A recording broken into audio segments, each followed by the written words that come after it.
Hello everybody, this is the weekly share for the Zera Shimshon. My voice is a little quirky today. I'm a little weak, but I'm trying to at least get this on for the oil. It's Parshat Ki Tavo. So all the brachas, all the klale should turn into brachas. And it's Yud Tes Elul, the last month of the year, and wish everybody a wonderful Shabbos, and hopefully we'll see a ksiva v'ksiva taiva in the near future, B'ezras Hashem, and yeah, it's Yud Tes Elul Tavshin Pei. Hey, soon to be pay above. Anyway, here we are. We have an interesting piece that's actually nagea to us as Yidden, this very close thing. Anyway, the first the base of Mikdash, and then Eretz Yisrael. So what does it mean? Vayavi'ehu el ha'makayim hazeh. So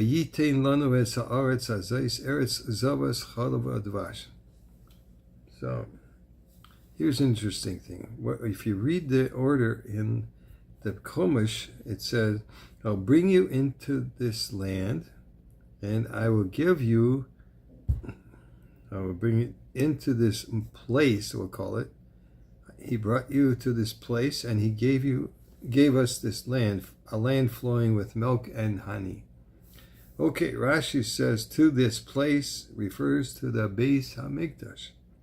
And the words, and he gave us this land, refers to the Eretz Yisrael.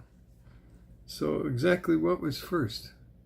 Why does the Torah mention Klal Yisrael being brought to the Beis HaMikdash before mentioning our being brought to Eretz Yisrael?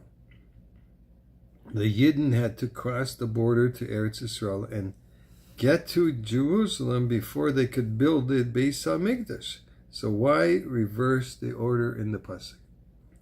Some answer with a quote from the Targum Yonasan, Zecher Tzadik V'Kodesh Uvracha, on the verse and this is in Shmos 19:4. You can look it up there yourself.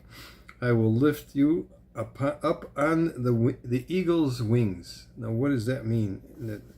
The Targum Yonasan says that this refers to the first Korban Pesach, which was brought in Egypt. At that time, the cloud transported the Yidden to the eventual Makam HaMikdash, the place where the temple was going to stand, and they shechted their Korban Pesach there.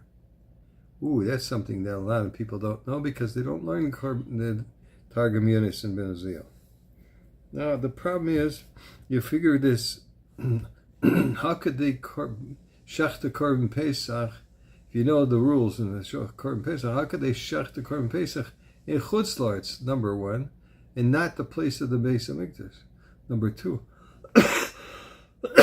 So, Hashem took them there. That's what he means on the wings, eagle's wings. This is why the verse says to that place, to this place before he gave us this land.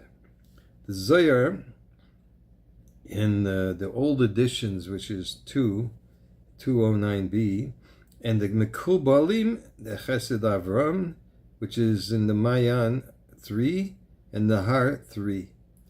So provide another explanation of the word sequence. Spiritual mechitzos separate Eretz Yisrael from other lands. These mechitzos extend from the ground up to the upper spheres, and all the way up to the heavenly throne. The separation does not allow the 70 princes of the non-Jewish nations to come within 2,000 amos of the Jewish zone. In other words, Goyim are not allowed to come in that area. Surprise. Yeah.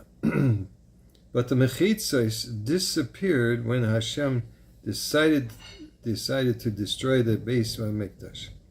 At that point, the prince of Paras and the prince of Yavan were given permission to enter the previously forbidden area, at which point the nations on earth were also able to enter Eretz Yisrael, something they had not been able to do until then. According to this, the wording makes complete sense.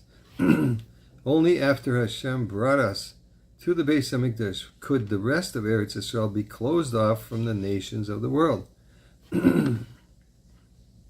All this changed after Hashem decreed that the Beis Hamikdash be destroyed, because when the angels of the non-Jews were able to enter the mechitzos in heaven, thereby giving their subjects down below the ability to do the same thing, which meant that Eretz Yisrael was no longer the sole purview of the Jewish people. And I wanted to tell you that the Rosh Hashanah, all the nations, all the 70 nations, by the way, will be judged on Rosh Hashanah and be held accountable to what they're doing to the Jews. Okay, so it's in the davening for Rosh Hashanah, but I can't find it right now, so maybe we'll all look for it. Anyway, have a wonderful Shabbos, Kol Tov.